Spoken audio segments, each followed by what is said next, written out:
इतना उपस्थित समस्त मेरठवासी के मिथिलावासी के हम सौम्या मिश्रा सत सत प्रणाम कर रही छी। और सबसे पहले हम सब अपन मिथिलावासी के छी, हम चाहब कि पहले एक मिथिला वर्णन अहाँ सबके बीच प्रस्तुत करी, ओकरा बाद बउआ के मूड़न के गीत सब अहाँ सबके बीच राखब।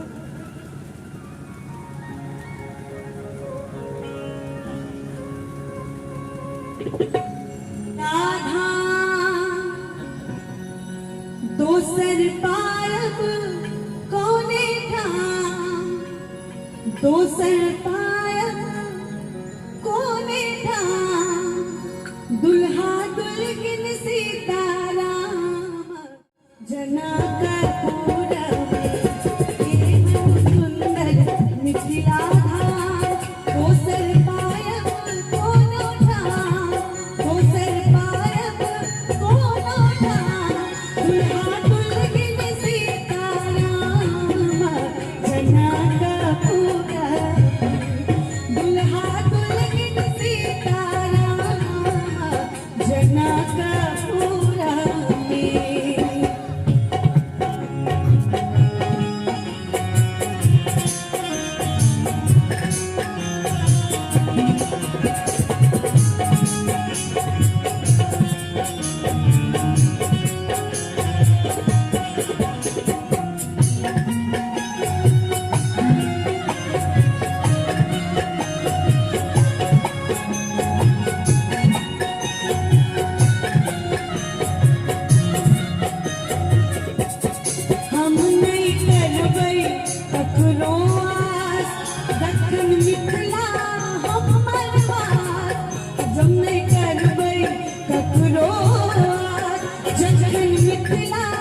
दर्शन कर